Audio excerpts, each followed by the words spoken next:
Well, we left our homes up in Bristol Bay for the waters of Miami shore. With a hippo at the helm and our severance pay, we fly the pirate flag once more. Pirate radio with the ship and crew. We get wind in our sails and the sky is blue. There's a devil up our nose, so much work to do. Pirate radio. Well, the ship is a wreck, shit stains the deck as Michael hollers fellas make more. And Billy is a worry that he's got the scurvy, cause Chris ate all the limes in store.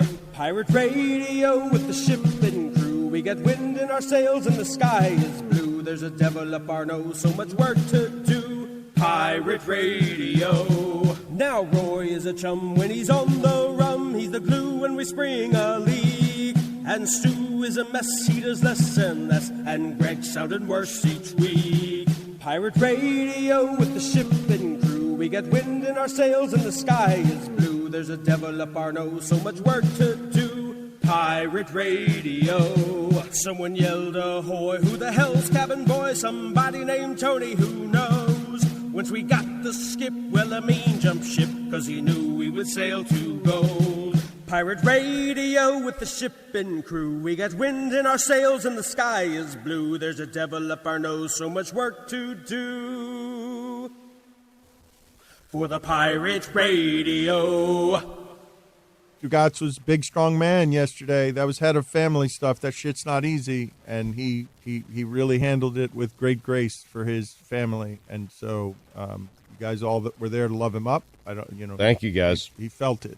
I did. I wanted to text him so bad about the Matthew Stafford trade. No, here's the playground, okay? Stugotz, thank you. It was the first I heard about it. Stugotz has given me some permission here, and I think I don't think it's a terrible idea in what we're doing today for the running thread through the show to be that Stugotz is here, toughen it out, get him some love, and get some laughs around the Zoom call. Can I hear the Zoom call, or is it something you guys are going to spring on me? The old people trying to get on a Zoom call. You're going to play the actual Zoom call from yesterday? Because I was mortified. I was pacing around my house. And it's okay. We could have fun around this. But I was mortified at what was happening and was wondering how you guys in particular, no one else on that Zoom, and there were 150 people, and thank you. Thank you for showing your respects to my family and my mother. But I was wondering, how is Dan, Mike, Billy, Roy, Chris, and whoever else was on there, how are they absorbing this old Jewish Zoom room? Because I was mortified. I was getting angry at people. I mean, people that I love. I'm always thinking content in those things. Yeah. So I was making very off-color jokes. Oh, good. Yeah, well, Mike was going dark, and there was one point that he went so off color, Stugotz, that Valerie snapped at me from the side of the kitchen. Dan, you can't be smiling. But Mike said something about just some I don't even remember. What was it? I made a very dark joke that his speech should have ended with an Art Briles joke. Oh, yes, that's what happened. I thought about it, to be honest with you. Yeah. I did. Speaking of Art Briles. I did. Mom's observations. Life observations. We hope that she's in heaven, not hell. Speaking of hell. I was thinking about it. I actually was. Can you believe Stafford wanted to go anywhere but New England? I can't believe you texted me that an hour after I put my mom 6 feet under the ground. I mean, seriously. Mike, how could you do that?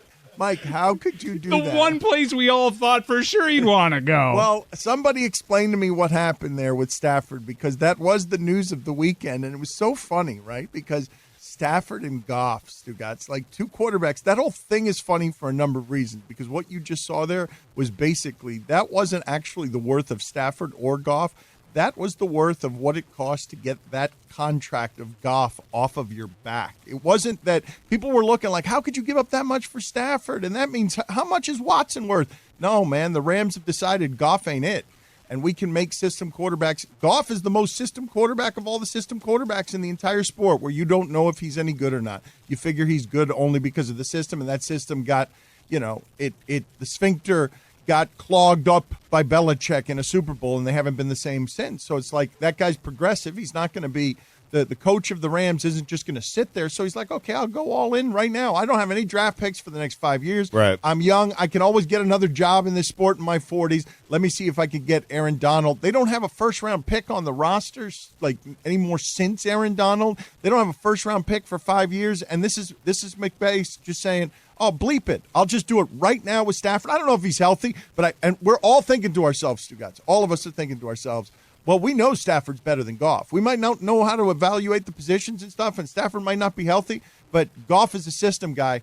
Stafford looked good even then that sewage dump that is the Lions, the worst organization in the sport. I got to think that Dan Campbell, did they give him 6 years, Mike?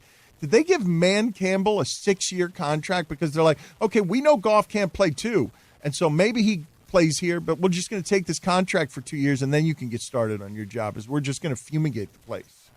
What you saw was an NBA trade in the NFL because there were higher picks offered to Detroit. But, I mean, you could do worse than get a quarterback that's made it to a Super Bowl.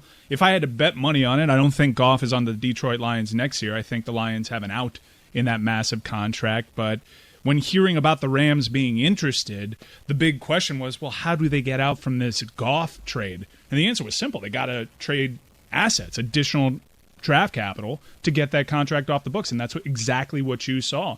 I think Matthew Stafford has a lot of respect from the analytics community for the most part. He signed one of the richest contracts in the history of the sport. He lived up to it, and now we get to see what he does with a very respected coach that made it to a Super Bowl with Jared Goff.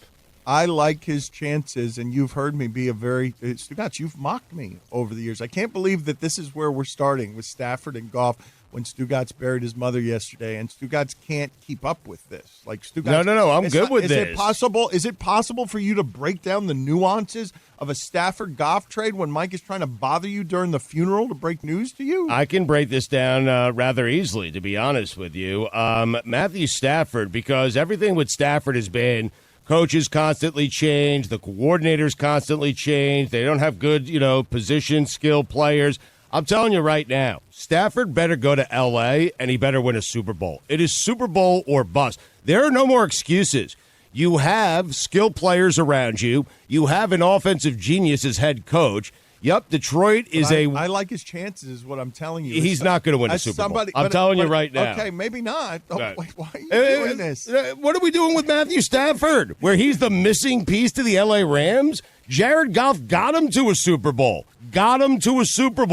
Was in the game. Matthew Stafford and Goff has set a very high bar because he went to the Super Bowl.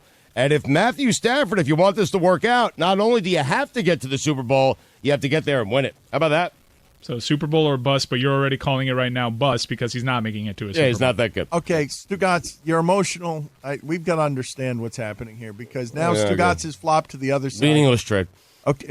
Okay, so let's back up for a second. It's 2 number 1 overall picks traded for each other. Stugotz, before we get to the take of takes, okay, we were all together at your mother's funeral yesterday, and it's awkward in the age of COVID. Billy, we all felt uncomfortable yesterday, right? The whole thing was awkward from trying to, we want to hug our friend because you're in some pain. I'll tell you about awkward. Matthew Stafford not wanting to go to New England. I mean, seriously, who cares about Stafford? He's a loser. I mean, winners go to New England. That's where Tom Brady was. He won.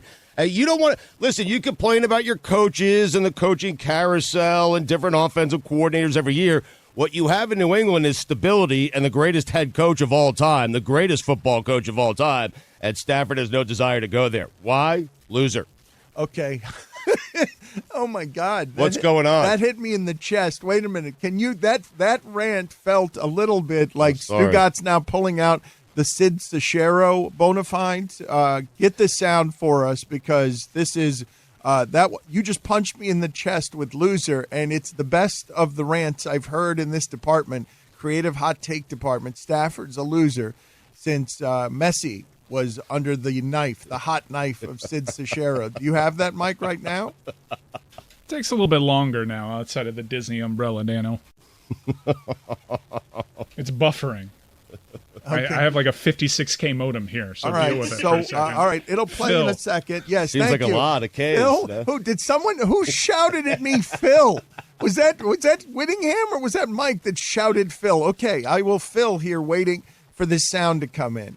So Stugotz yesterday, because I don't know how to do today's show. I want to do a sports show. There's plenty in the world of sports to talk about, but also we're legitimately grieving for our friend here because we love to laugh. And Stugotz, look, he's driving in today. I'm stunned that he's here, but I'm not at all surprised either because this is a safe haven for us because this is a fun place to come and laugh as medicine with our friends. And it was hard to see Stugotz yesterday like that, but it was also, and I think I speak for all of us when I say this, I was proud of him. I was proud of Stugotz as the head of his family and just a really strong man, giving really kind, moving words, on behalf of who his mother was and why she will be missed. There was a detachment to that. Thank you, by the way, for your guys' support, all of you. Everyone sent me a text for the most part afterwards. Mike sent me a text about Matthew Stafford, that loser. He hates Patricia. Yeah, not wanting to go. It's incredible. I mean, that's my mom's name. I mean, he hates my mom. Oh, yeah. Oh, I meant Matt Patricia. Oh, okay. But everyone sent me text of support afterwards. Mike did not. He only sent me the article from Tom Curran about Stafford not wanting to go to New England. I appreciated it. I needed that, Mike. I needed it. I sent pretzels, I think. Yeah, I think you did. The detachment of doing that in front of a television screen in a house, standing next to my dad, was odd and awkward. The Zoom did not make it any easier. And just the way the people acted in that Zoom and not muting was frustrating. But I imagine you guys took great delight as I rattled off all the nicknames of my friends. Well, if I may, wait a minute. There are a number of funny things we all discovered. I got the group text from Billy that just simply read, of course he had a friend named Rat. I mean, of course, because we learned that together about Stugotz. It feels like we know Stugotz pretty well, but every once in a while, parts of his past sneak into the game. And, of course, he's got a family friend named Rat. But we were all, Stugotz, uncomfortable because of some of the stuff that was happening at the beginning with the Zoom and the old people. I don't believe I've ever seen Roy laugh as hard as he was laughing because some people weren't unmuted and they were confused, and you got to hear sort of the jibber jabber of old people being confused by Zoom. And it was an amazing way to, I mean, I'm walking into the funeral, virtually walking in, and one of the first faces I see is Roy roaring with laughter. And I'm like, what can possibly be so funny in this incredibly dark, weird, sad time where 150 people are gathered weirdly grieving because our buddy's hurting and Roy is howling with laughter? What could that have possibly been about? Obviously, it's just the old people not figuring out Zoom. Like my wife was next to me crying out of emotion and laughing at the same time. It was just a remarkable feat. I couldn't believe that was happening. Well, the other thing that was funny is that I couldn't stop laughing about Stugotz is I couldn't get out of my background because I am one of those old people on Zoom. I couldn't get out of my background. My daughters loved it. I know exactly what you're about to say. Me having my head shaved. Yes.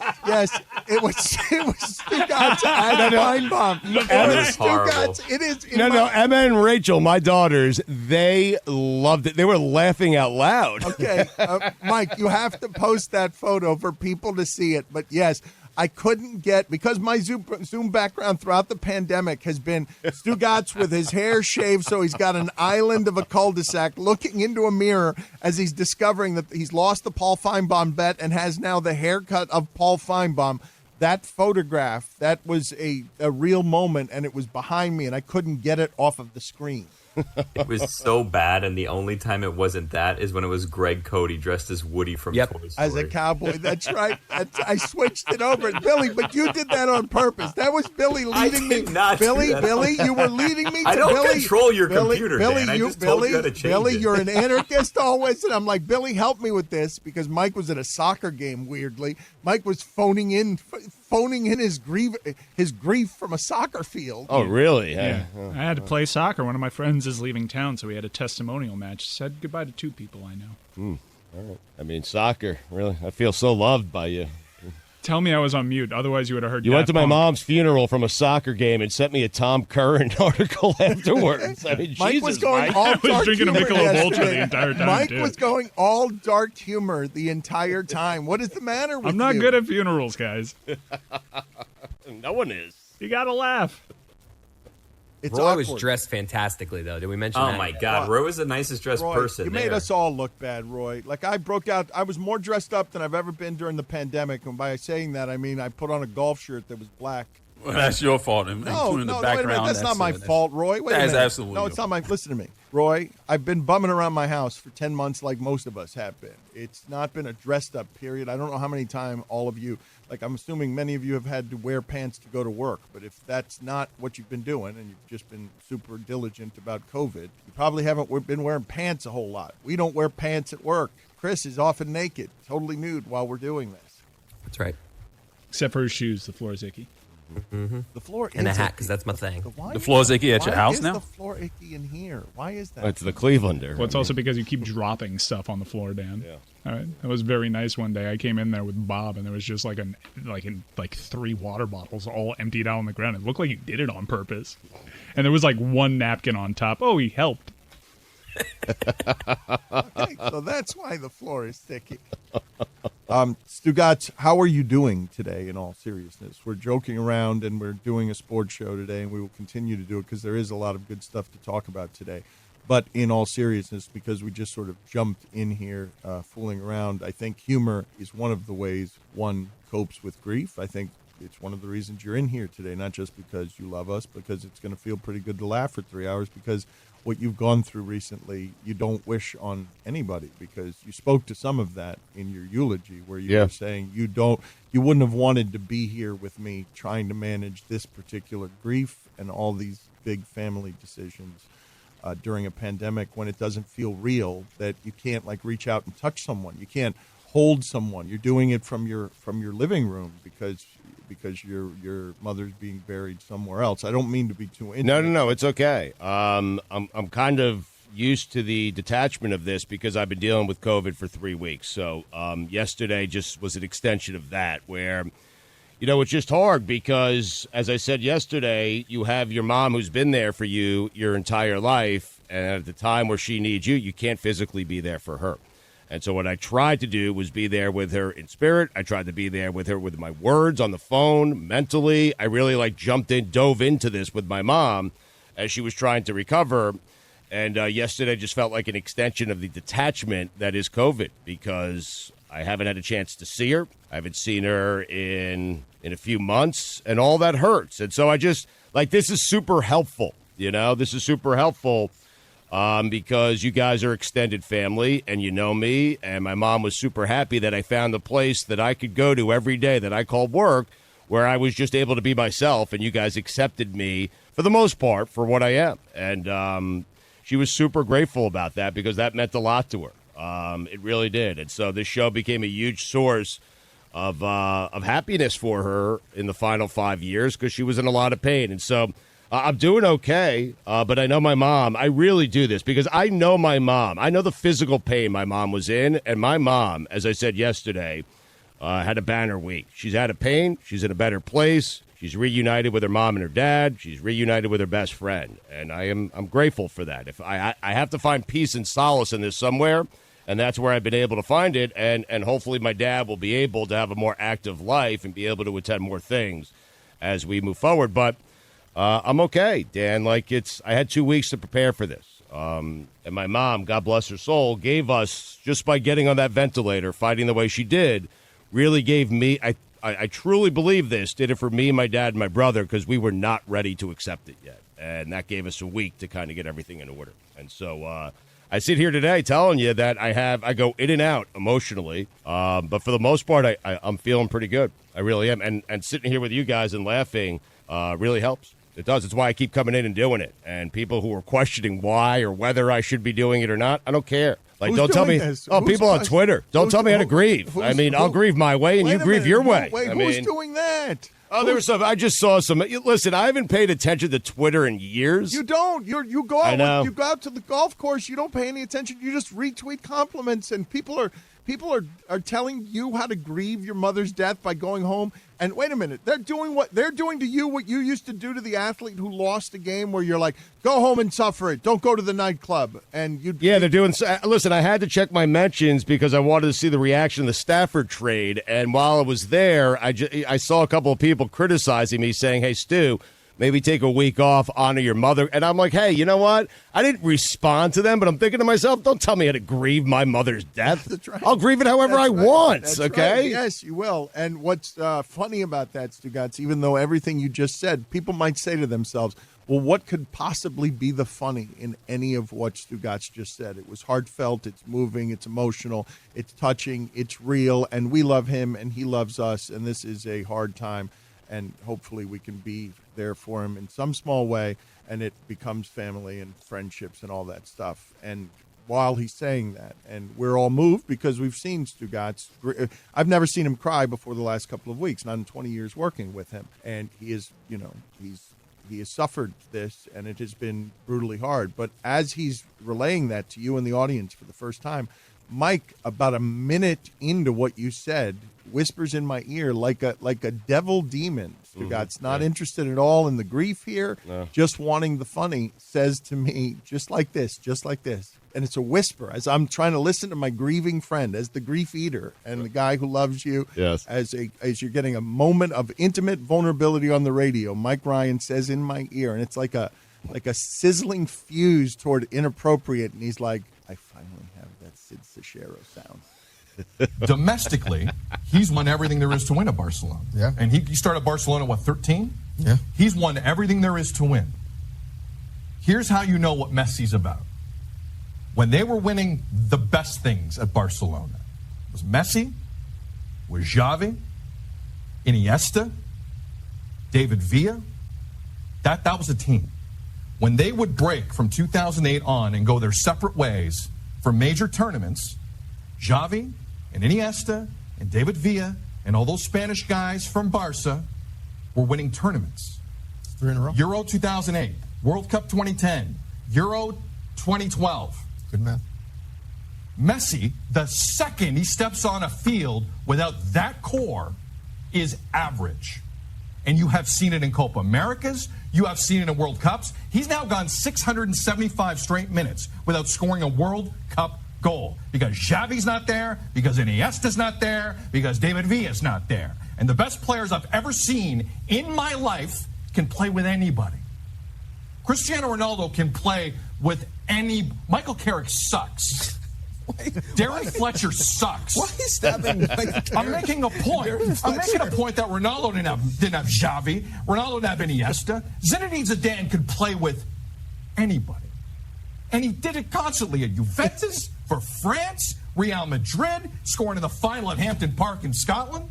He could play with any. Ronaldo, fat Ronaldo from Brazil, could play with anybody and win. That's greatness. That's a GOAT. That's a guy you respect. Fraud. Oh, okay. All right, hold on. No. So I've got to go back for a second. I feel like I need to apologize to Sid Seixeiro because as much as that was Maximum Stugotz, I think he needs to get more Lions history. I think we need to refine this take over the course of the show today. I feel like he could get – I don't feel like if we put those next to each other, do you think you will have surpassed Sid Seixeiro? He just brought so many more angry facts to the table than you did, and he ended it with fraud. And you, I felt like, were Maximum I ended Stugotz. it with loser. No, loser was also very good. Yeah. Very good. No, Very I don't feel like mine is as strong as Sid's is. Michael Carrick sucks. Yeah. I mean, that's a good way to start right there. Michael Carrick sucks. What did he do? Poor Michael Carrick. He just got dragged into this. He really did. He really There's nothing to do with this conversation. The 55th big game is this weekend. 55. A game this big deserves a big prize, not just some trophy. To finish off the football season, DraftKings Sportsbook, America's top-rated sportsbook app, is giving all players a no-brainer of an offer. To celebrate football's finale, DraftKings Sportsbook is doubling your money if a touchdown is scored in the big game. That's right. All it takes is for one touchdown to be scored Sunday night, and boom, your money is doubled. Sounds like a no-brainer, as if this game wasn't enough reason to party, with double the cash, you'll be celebrating until next season. Don't forget about DraftKings Big Game Prediction Challenge, with up to $55 million in total prizes up for grabs and instant prizes for everyone who enters the contest. DraftKings has paid out over $7 billion to its players since 2012, so they know a thing or two about big paydays. Download the DraftKings Sportsbook app now. Use promo code Dan to get a shot at doubling your money if a touchdown is scored in Sunday's game. That's promo code Dan to get a shot at doubling your money during Sunday night's season finale only at DraftKings Sportsbook. Must be 21 or older, New Jersey, Indiana, or Colorado only. Restrictions apply. See DraftKings.com/prediction-challenge-DFS for details. Gambling problem? Call 1-800-GAMBLER, or in Indiana, 1-800-9-WIVIT, or in Colorado, 1-800-522-4700. Roy, get the table. Yeah. Woo! Undefeated in regulation. The Florida Panthers are back. And we've got so many games in hand right now because we played like 4 of them when the rest of the league has played 11. Oh, Roy, let's talk about this Hornquist, huh? Let's talk about him. Yeah, he's what you want a power forward to be. Yeah. He's right there creating traffic in front of the net. He's creating screens. He's deflecting pucks. He's getting rebounds. And it's just something that the Panthers haven't had in a long time. So that was getting him and getting rid of Mike Matheson was the first of many good deals that Bill Zito, the new GM of the Panthers, did in the offseason. And Bobrovsky, he might be back. He's standing on his head in that game in Columbus, Dan. I know you watched it. All right, well, wait a minute. Who is this guy? Wait a minute. I don't want to hear from. Wait, whoa. If you're going to address me, okay, with a tone, I'd like to or prefer to hear from a surfer guy far away from the mic, or death metal hockey guy, or somebody else, but not this new guy that you've created. I want Mike Ryan talking hockey. Fun of me there's a local hour. Look, I know, but you're mocking me about hockey. And wait a minute, I'd actually like to have a serious conversation about hockey here for just a second that I get involved in. Yes, because that was genuine enthusiasm I just heard in Roy's voice. I believe this start for the Panthers, after what's it been, 7 games, just because they haven't lost in 7 games or something like that, Roy, all of a sudden, these guys, it's after just decades of failure with this rat garbage hockey team in this town. You guys are, we're always making the joke, all of our hockey coverage across 15 years has been the Panthers are always 2 points out or 3 points out of the final playoff spot. They've stunk across 15 years. And 7 games, you guys are going to have enthusiasm about this? 7 games in? Well, the 5-1, Dan. So that's the best start in franchise history. 6. So that's kind of something to be excited about. You can't get better than that, dude. And they've made all the right signings. Barkey, hell of a skipper. Bobrovsky standing on his head. Hooper, dude, amazing. And what about this new signing? Anthony Duclair, Roy. I like to call him Dude Claire. Well, he came in as a goal scorer. That was his primary function as a signing. But he has 6 assists because Carter Verhaeghe, his line mate, has been cleaning up a lot of his rebounds on him driving to the net. So it's been a really surprising start, but a very good one for Anthony Duclair, as now apparently he's a playmaker. So good for him. Coach Q shoring up that defense. It was a big problem last year, but now, post-pandemic, hopefully, we're going to be lifting the cup. Ain't that right, dude? All right, back away for a second because I can't get further. No, back away even more, okay, please. And I don't want to hear from you anymore. I don't want to hear from you anymore because you began that. You on that Bitcoin, by the way? You began that. What? Now you're merging, guys. You began that bit by saying 5-0-1. You can't do any better than that when you can, in fact, do better than that. You can. 5-0-1 is not the best you can do that. You can do better than that. 6-0 is better than that. That's where you started, and that's fine. Stugotz, you've been around hockey. You grew up a hockey fan. It's one of the sports you loved the Yes. most growing up. Yep. I mean, I'm always the urinator, but what are they doing after 6 games when it's been literally 16 years of shit for this franchise? They're celebrating because only one other team in the NHL, I believe the Capitals, are undefeated. So, listen, you'll take little victories where you can get them, and I'm with Roy and Mike. This is very exciting. The Panthers off to a good start. I mean, what are you doing? Why are you urinating on the ice? I mean, what's the matter with you? Don't eat the yellow snow. Do not do it, kids. Dan's out here trying to urinate on the Discover Card Central Division leaders. You think they hand out Discover Card Central Division championships, Dan? They don't just give those away. Mike, would you do me the favor, please, of telling me whether or not we have sound of something that I wanted to talk about here? They're really sponsored, the division names in the NFL. I mean, the NHL. I mean, Yes, all 4 divisions are sponsored. hockey's become NASCAR. I mean, No, man.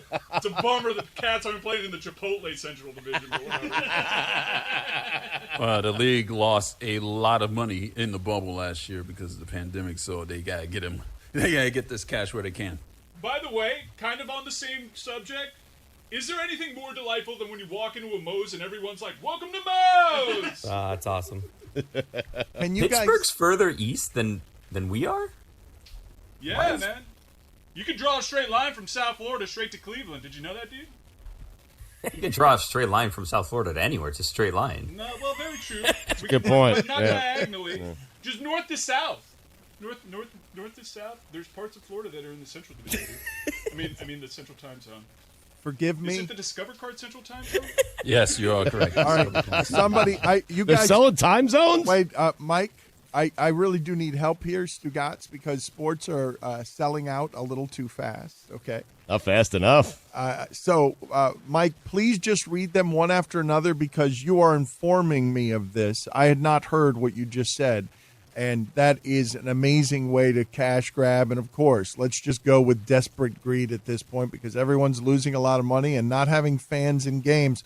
I don't know if you've read some of the stories about the way the Warriors are financed and the turbulence of the markets, Stugotz, but there's a lot of money here changing hands in a way that makes the economy shake and feel super unsafe. And Right. You got Jimmy Kimmel fighting with Jon Stewart. And Jimmy Kimmel, that one was fascinating last night because Jimmy Kimmel is out here thinking that he's got the credentials, comedian-wise, that Jon Stewart has.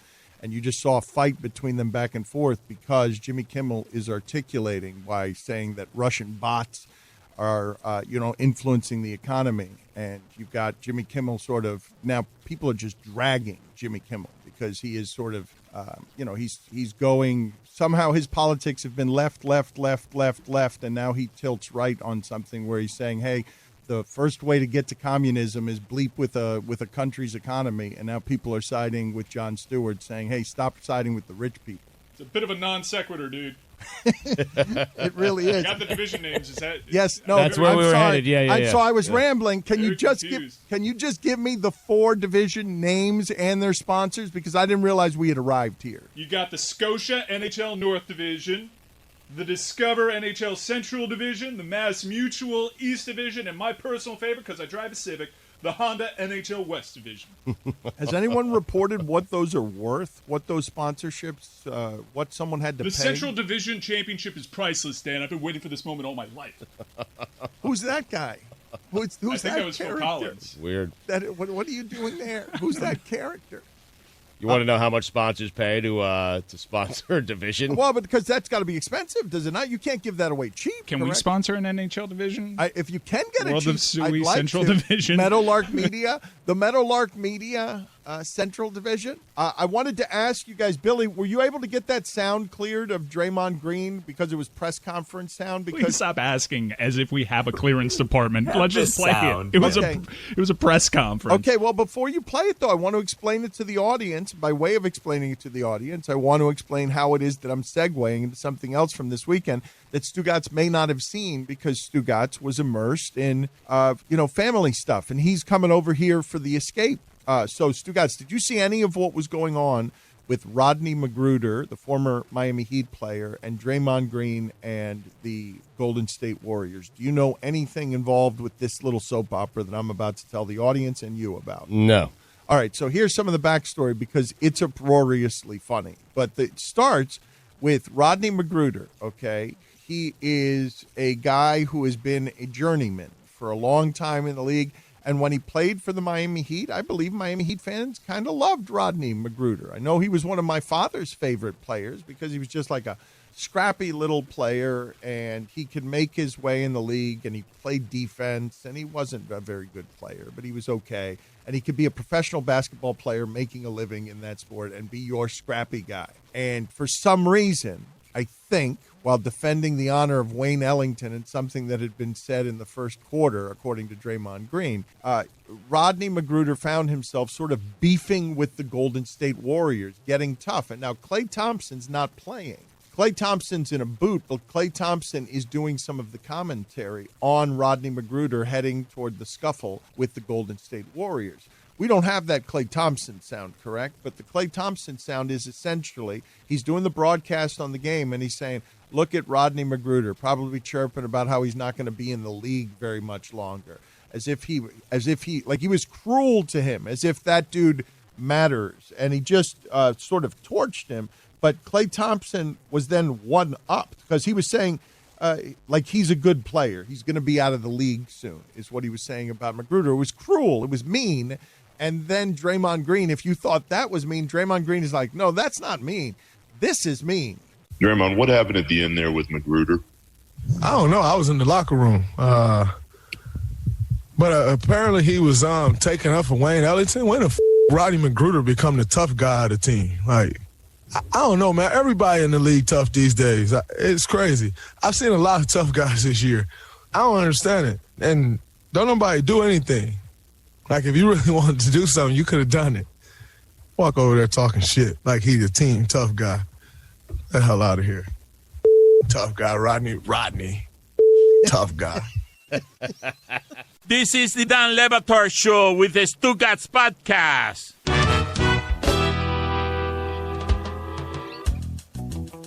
I'm in all those things for the funny. I'm sorry. Don't invite me places. I don't know. That makes you a jackass, It though, does. right? It's like there's no getting around that. You can't. I mean, this is coming from the guy when the Zoom came on, you were smiling, and there was a picture of me getting my head shaved in the background. And I forgot to get you a gift. I didn't know that people. I whiffed on the idea that the Zoom funeral. Like, I just whiffed. Of course, you get a gift, you get flowers, but I was just thinking because we're doing this virtually, like, that's a total swing and a miss by me where I didn't even consider the idea of sending a gift. Like, Well, I told Mike I don't want gifts. Like, send them to my dad. If you're going to send something, I'll give you guys his address. Just send it to my dad. Like, he needs that stuff. That stuff will make him happy from you guys. Which I did, but I got taken for a ride by Shiva. Overnight. You pay for overnight. There was sunlight outside when I put in an overnight order, and he doesn't get it. And it provides a delicate textural like softening because it's got the nice little chocolate to it, but the crunch from the pretzel, like, it will really help you more if it just when it hits right. Harold, I can hear you, but I can't see you. If we all mute, the internet will go faster. It is so great. It's great. I heard that too, Chris. I had to double check. Oh, I didn't just hear that. I heard the same. I had to keep checking if the mute functionality was working because thank God whoever was running admin just muted everybody because that would have been a disaster from all the different people on Zoom. Something inappropriate would happen. Probably from one of my speakers. I love you, buddy. I mean that. I'm very sorry for your loss. I hope that this doesn't come off as flippant. No. It's just I'm bad at it because I don't really know how to deal with these things, so my default is laughter. So let me know if I'm crossing a line. I thought you would enjoy that Stafford tidbit. You were not crossing a line. I did enjoy the Stafford. It's the first I heard of it, and I thanked you. I did. I actually sent back thank you. I love you. Stugotz, You're my brother. You're my brother. You talking about your mom's relationship with your friends was like really cool, and Yeah. that's the part that hit me. J-Bone. J-Bone, Rat. Those are my brother's friends, by the way. I gave them those nicknames. Ratner was Rat. J-Bone, Jason Scaramucci. Yes, there's Is he related? I believe he is related to Anthony Scaramucci, yes. But thank you. Yeah, like, listen, my high school friends were a big part of my mom's life, and that was a cool moment. And they've been hugely supportive, as have you guys. It felt like yesterday because I went straight, like, it was high school friends. I didn't have a single college friend in that Zoom chat. No one. And it seems like I skipped college and went straight from high school to this show, because the most support I got was from this show and my friends that I grew up with. That's interesting to sort of see your life that way, right? That had to be an interesting angle for you as you were at the center of grief and the center of your family and the center of where the love in your life has brought a lot of Harold and a lot of our clown show around. That must have been an interesting vantage point for you to take an inventory of your life and her life while staring into the Zoom. But you were dark for a long time, I imagine, because you didn't want everyone coming over and making a big show about how they saw you and everyone wanting to talk to you. Yeah, I kind of introduced, I said hello, I thanked everyone, and then I put it on mute because that's what you're supposed to do, and I wanted to be able to see the ceremony, the funeral in New York. But then, you're right, I went dark. I just didn't want to deal. Like, a lot of people were asking to say hi to me, and I didn't want to deal with it. So. But I was interested seeing it like that, like just generation, like your whole life. Your whole life was kind of right in front of me yesterday, and that part was interesting. I wonder what happened in college. Like, I don't have any friends from college. I'm like, did I go to college? And then I realized I spent 5 years in college not going to college, only going to Grateful Dead shows with Rat. Well, there might be just you did inform a lot of people by Zoom link. I don't know that all of us would have known, like the turnaround, the awkwardness of how it is that one gathers for a virtual funeral with no real time to prepare, even though I guess you were kind of preparing for a couple of weeks. Yeah. All of that makes it super awkward, where all of a sudden you have to, prepare a speech and you have to speak on behalf of the family, and these are the final words all your loved ones are going to get on this moment, and they're coming from you. That's like you had a piece of paper in your hand, and I would understand if that would feel nervous and pressurized. Yeah, and I don't normally go with paper. Like you guys were at my daughter's bat mitzvah. I just went off the top of my head with that speech. Yesterday felt more important, and I didn't want to leave certain people out, and I wanted to make sure that I didn't leave anyone out. And so Mike wanted you to end with an Art Briles joke. Yeah, I should have. In hindsight, I really should have. I think my dad would have found some humor in it. I know my mom would have, because she loved Weekend Observations. She did. Like, I am telling you guys, my mom was in so much physical pain.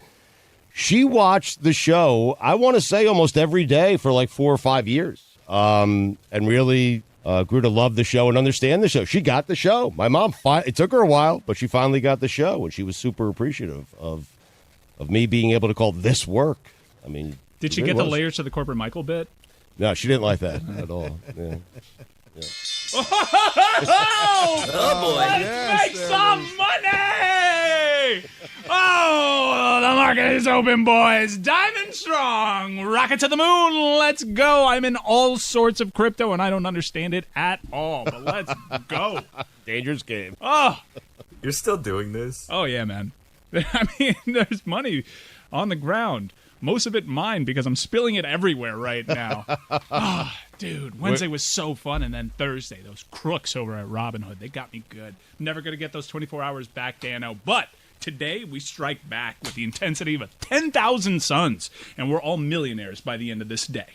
I wanted to talk to Stugotz about this because I don't know if he noticed what is going on with the owner of his Mets, right? And this is always interesting when the money, because Stugotz, there are some real financial struggles being had by some people right now, and the economy here has been weird and doesn't make a whole lot of sense, where the stock market's doing one thing, and the disparity in wealth between the people who have it and the people who don't is just unbearably large. Elon Musk, who you've been calling a fraud and taking a victory lap on calling a fraud, Elon Musk is now passing daily Bezos in world's richest man situation. I mean, Bezos did give up half. I mean, that's right, but still, but Elon Musk being less of a fraud every day in terms he is, yes. As we all don't even know if money's going to matter soon, because the wealth disparity is so tied up in the top 1%, and as the rest of the world is, Snowpiercer as we go around the globe here, and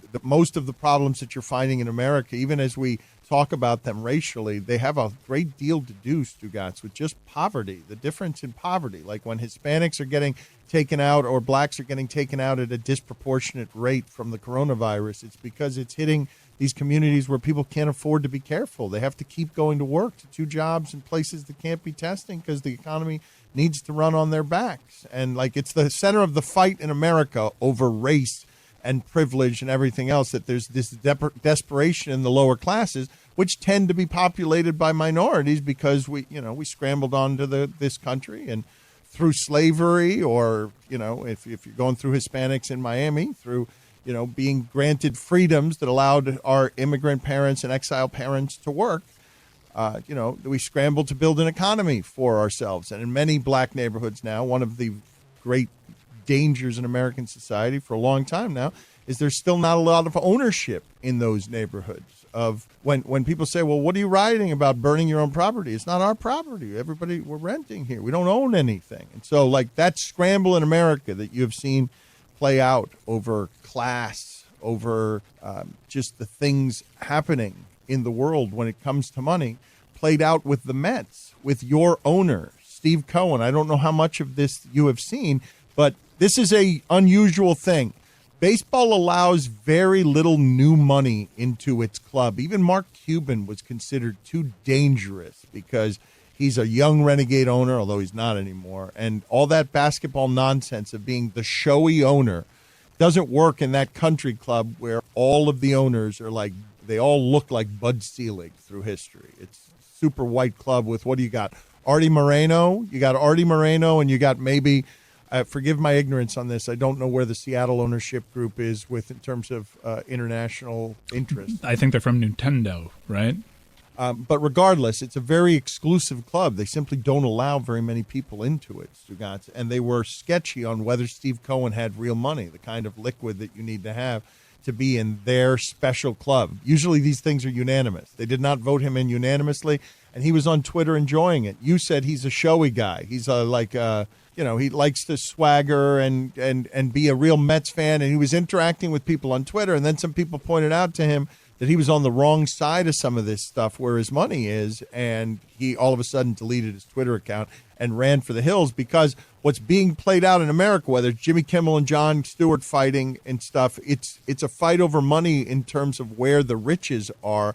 And Elon Musk is stirring up a nest in one camp, being a man of the people from up there. Right. And the fight for money is it's really interesting to watch this play out and then just spill over every once in a while into sports. It's super interesting to see who's siding with the people. There are these billionaires, some of the world's richest people, understanding what the who don't run hedge funds, by right? the way. Because they're individual investors. Because Tesla suffered from the hedge funds and people shorting their stock. I mean, he was in it for a full year, so Elon's backing all these people. By the way, the Nintendo ownership sold to a group led by John Stanton in 2016, so no longer the Nintendo people. So it's just Artie Moreno trying to make it work in Anaheim with Mike Trout is the only guy in the club, allowed in the club, who's not an old white guy from old money. And like I said, there are even class discrepancies in there. They didn't want Mark Cuban. He was not classy enough for what those baseball owners do in sort of bilking these towns, Stugotz, because they've been bilking them. I don't know if you guys saw this. It's a story, because baseball,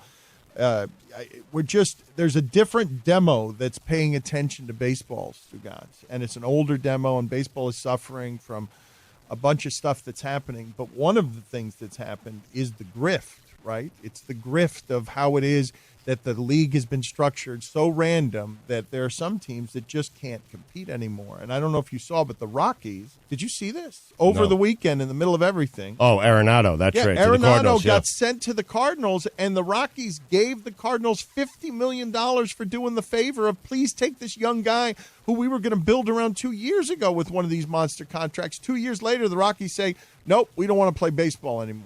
We're just going to do this as a business. Like, never mind. We're going to send $50 million over there, and we're not interested in competing when we were interested 2 years ago. Like, the pandemic has swallowed it up in a way. They've got to send a player who is going to be a fixture away and pay $50 million for the privilege of doing so. pay $50 million for the Cardinals to take one of the best players in baseball. Please take one of the best players, and we're so what do you giving do it with to that, though? Like, it's brutal. It's gross. It's totally gross, Stugotz. Like that's been the grift in that sport on where it is that they do. Man, you saw what happened to us at ESPN when we ran against it with Manfred. Like, it's been a grift in South Florida for a long time in terms of these guys and Manfred coming on here and talking about, I have a home in Florida. I know what it's like to be there. Like, you got a tax break in Florida. Right. Like, the grift down here has been obvious. I'd like to talk.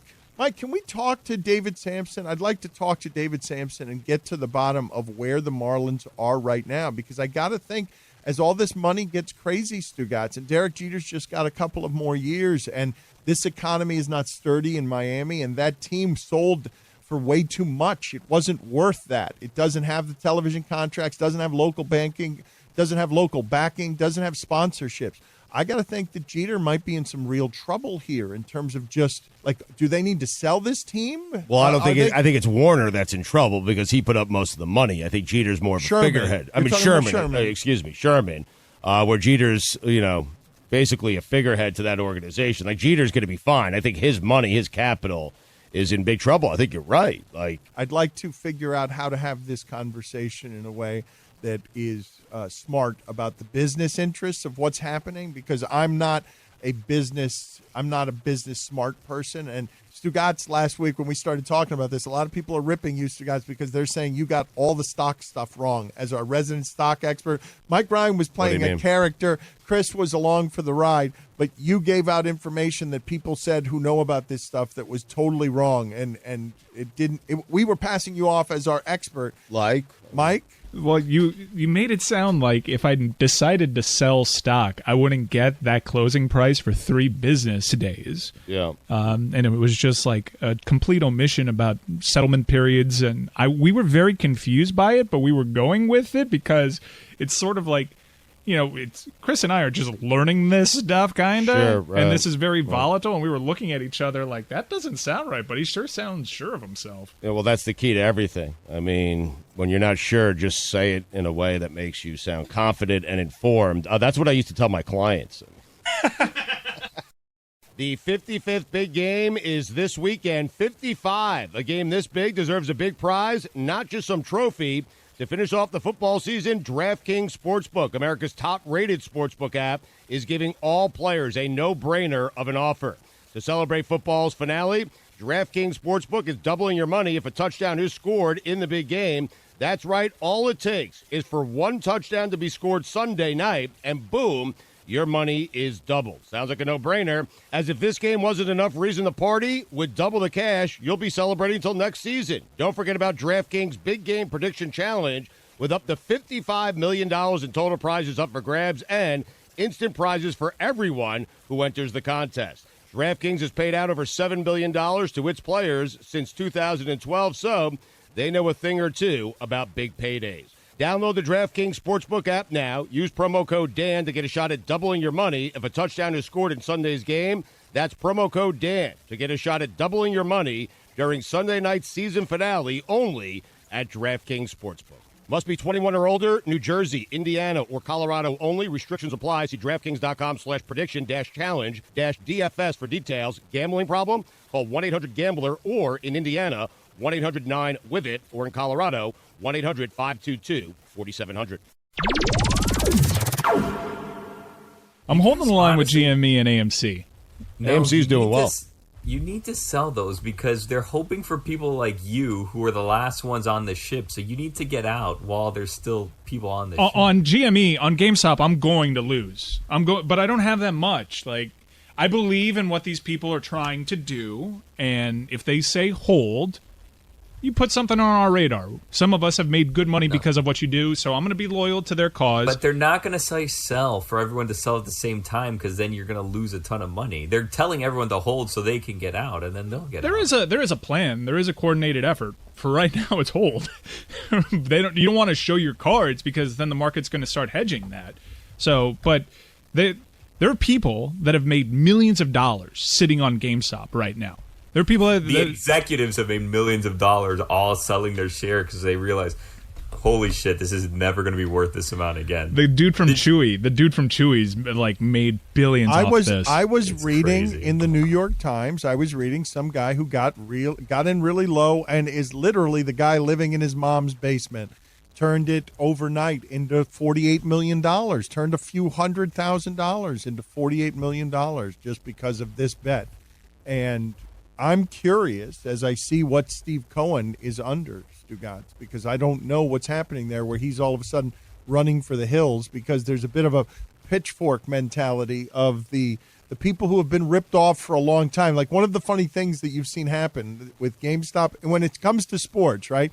Dana White chasing around the people who are hackers and stealing his product. Hey, you guys, you don't get to exploit me exploiting my fighters. Only I get to exploit me exploiting my fighters. You don't get to exploit the exploitment of my fighters by exploiting me and my exploitment of fighters by getting my stuff free. And of course he chases everyone around and does this. It's the same thing happening right now with GameStop, where Mike is throwing his money recklessly after a losing cause just because of the spirit of it, which is, of course, bleep off, hedge fund guys. You've been betting against America and getting rich in a way that's been unseemly for a really long time, betting on failure, betting against innovation, betting on where the talent is, where can I find the wins in the margin so that I can rip off America. Like, honest to God, Stugotz, if all that happens here is that democracy falls and communism erupts and the economy totally falls apart, I'm going to say something that is vaguely anti-American. It's okay, because you know what?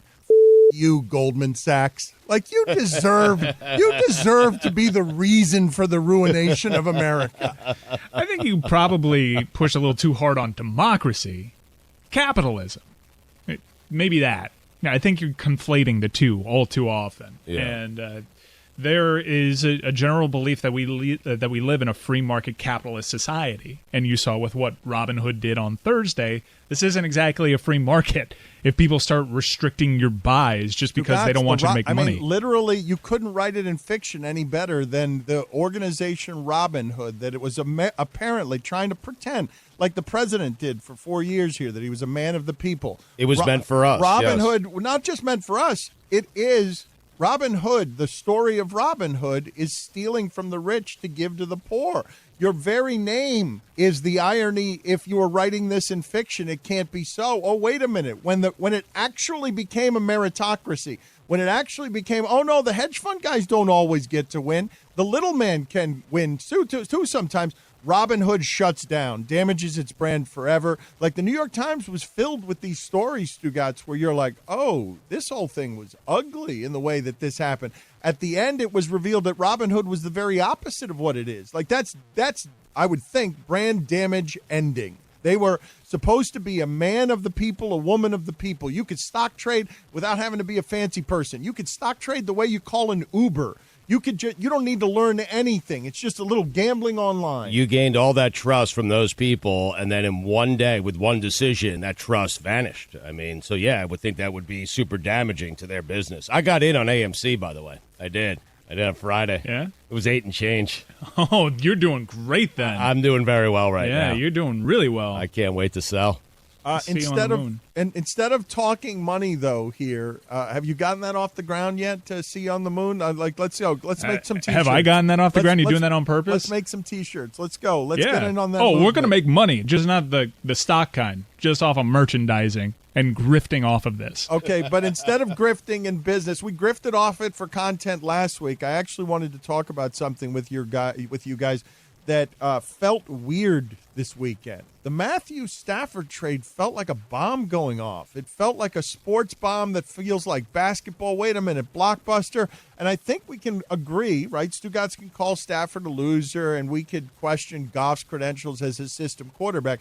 But I'd like to more examine what happened there, where people are all of a sudden fascinated by this trade as if it's a seismic trade just because you don't see quarterbacks traded for each other in that sport, not young quarterbacks, not quarterbacks with names. Well, I think that's the reason so many people were interested in it. I'm not certain it makes either team better. I have no idea. We'll see. But you have a quarterback who went to a Super Bowl just a couple of years ago, had 36 touchdowns, 12 interceptions that year. Everyone thought was on, a great path to being a great quarterback because of the coach and because of how well he played, being traded from Matthew Stafford. And that never happened. When does that happen?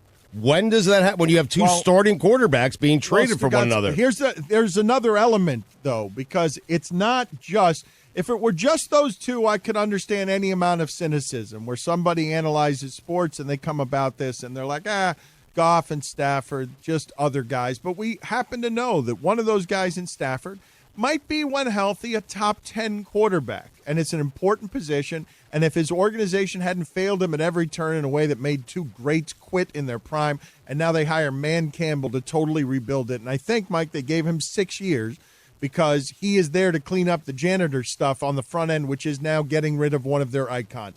Again, Stugotz, an organization that has won one playoff game since the 1950s and has betrayed every great player that it has had, now trades away Matt Stafford for a chance at hope, for a chance that he might be able to salvage what's left of his prime because he's been good for them. It's not his fault. Like, they paid him and he earned that money there and he gave his body to it, and he's still flying all over the country meaninglessly through COVID on private planes, staying in a different hotel than his team because he cares deeply about winning for you, Detroit, but Detroit never won for him. Like, that guy was trying. Everybody knows his wife got sick on their watch. They were hurting in public. Like, Stafford has a relationship with that city, and that city probably is now happy for him. Yeah, get the hell out of here. Go do something with another. Go do something with your life, kid. Don't drown. Don't give your body any more to this cause. I'm happy they sent him to the place that reportedly he wanted to go. We had reports out there that there was mutual interest in him going to the Rams. He saw the whole Man Campbell thing and realized the direction the franchise was going in. This was a full reboot opportunity, and Matthew Stafford has given so much of that franchise, he doesn't need to stick around for that. He's proven himself, and now, honestly, this is one of the favorites in the NFC to make it to the Super Bowl. Okay, but stop there because there's this one element of the story, Stugotz. So we can talk about Stafford and an icon leaving a city, and then we can talk some more about Goff and the idea of, we all kind of know, hey, that's kind of fraudy, isn't it? That's kind of a quarterback who might have value, but only because he kind of works in that system. And now we're wondering, well, McVay's kind of a genius, and of course he's going to gamble big. He's going to have big bleep because he's coaching at young 30s. He's the new hedge fund guy. He's here to exploit market inefficiencies. I could do this thing I did with Goff with anybody. You see how bad he was when I got here? That when I got here, Goff was terrible. He was going to be out of the league, a bust. I got here, I rehab that. We get all the way to the Super Bowl. 3 points. Belichick undresses me. I'm young 30s. Okay, I've got to now evolve. How do I evolve? I'm going to go get a quarterback you all know is good. I went after Aaron Rodgers, but I was told he was unavailable. Those are the reports, you guys. Oh, good God. Oh, my God.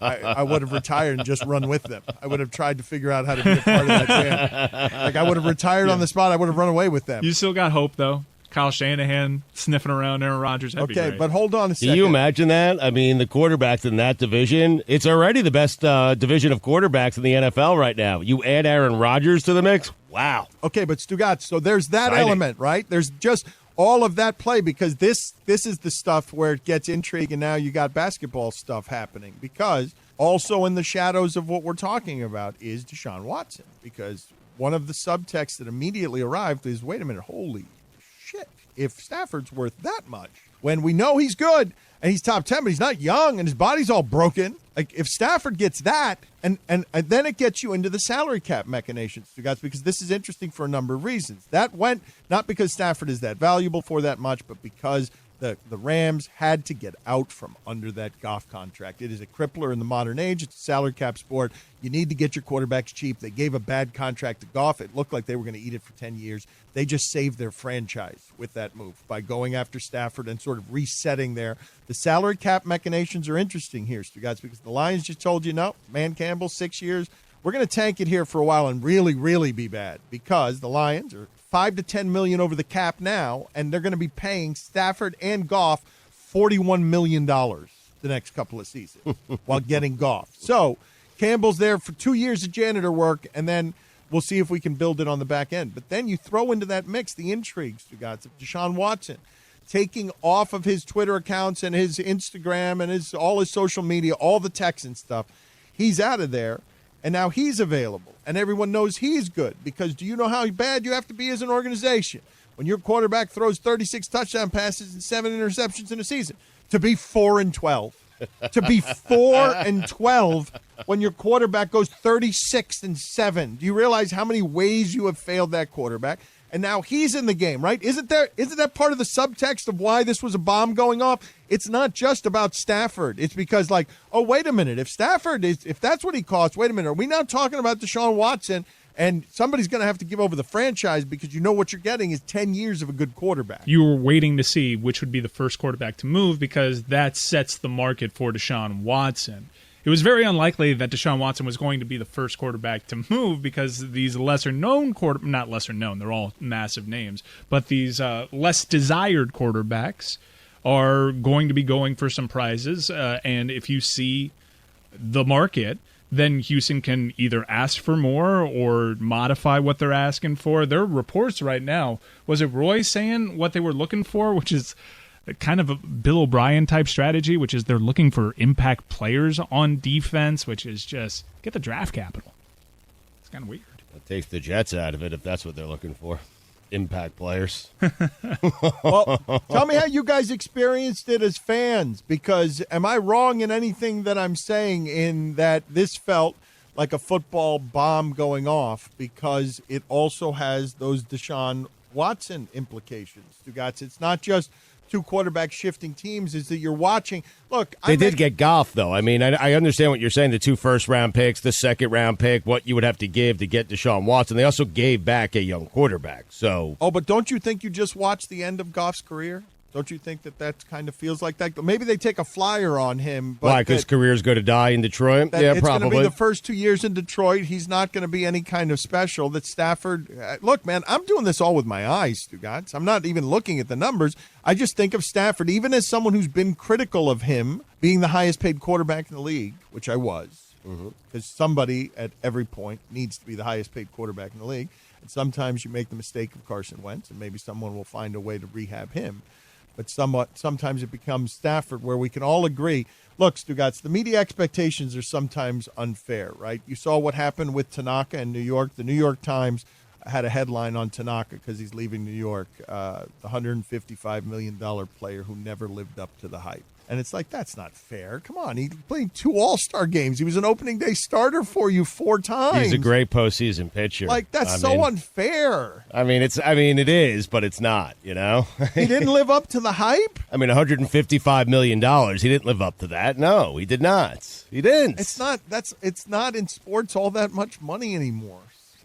I know, but back then it was. Back then it was a major contract, Tanaka. Now I have to look up the Tanaka numbers. Wait a minute. I have so many stats. I have Goff stats. I have Stafford stats, and now I'm looking up Tanaka's stats. Okay, no, you don't need to do that. My larger point is that I feel like we all kind of know that Goff might, if maybe he rehabs himself here, but you guys saw what Goff and Foles and all those guys were when I saw Goff in a Super Bowl. That's what I saw. When Fisher was their quarterback. When Fisher was their coach, I'm sorry. Like all those guys who weren't any good when they had, like Jeff Fisher did this. Weren't there 3 of these quarterbacks? It was one of them with the Rams. It was Foles and some other quarterback. It was Case Keenum. Where 3 quarterbacks, you're like, he doesn't do anything with them, and then they go somewhere else, and someplace else does something with them, and you're like, oh, wait a minute. Why were the Dolphins flying in Jeff Fisher on a helicopter? He's just a fool with a mustache. The Case Keenum year. He had Steve McNair for 20 years, and so it was easy to go 8-8 when he was, he had Steve McNair for all those years. Tanaka, 78-48 with a 3.74 ERA. I mean, $155 million, please. What does it need to be?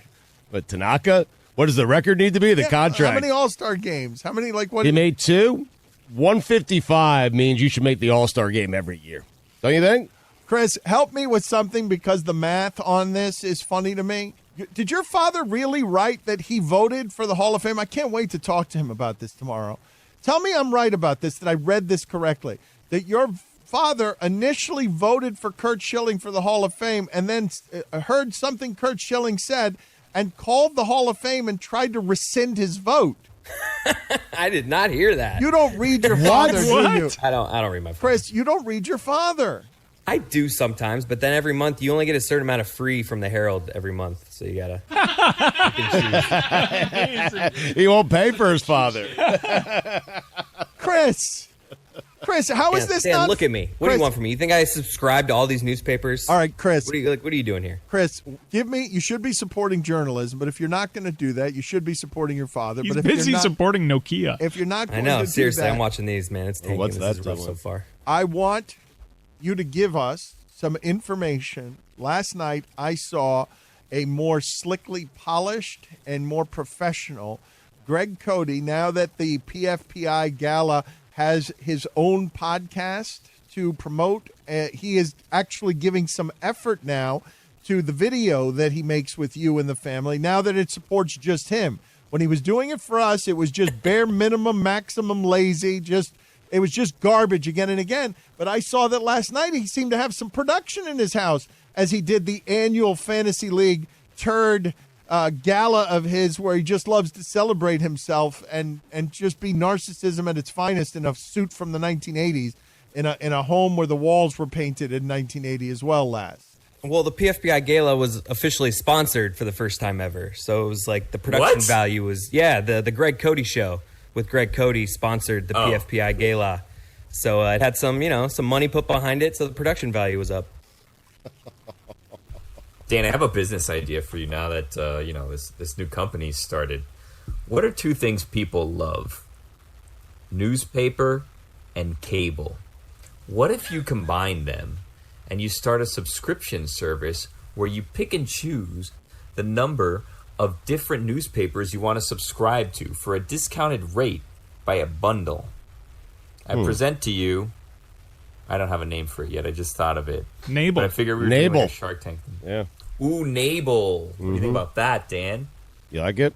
Well, Billy, I don't know what show you're doing exactly, but I was trying to talk to Chris about the gala last night, and I'm not sure why you just made me a business proposition. Well, it kind of petered out, the whole gala talk. I mean, Well, yeah, and I was just trying to bring it back to, because this whole thing started because Chris doesn't subscribe. He said, what am I supposed to do? I ran a free subscription. I can't subscribe to all of them. And I said, what if there was a bundle? All right, so Billy, do you think we could gather together like hedge fund managers collecting whatever's remaining of journalism here? You think we could bundle a package of subscriptions and tell our listeners to support newspapers and support journalism because we're free pirates? Who's going to organize that? You want to organize that? Well, I mean, maybe we could tell Skip, see if he'll do it. He used to run a cable network, so he might know more than I do about this. But to be honest with you, I think it's a horrible idea. It was more of a joke idea than a real idea. But hey, if you think it works, then my idea.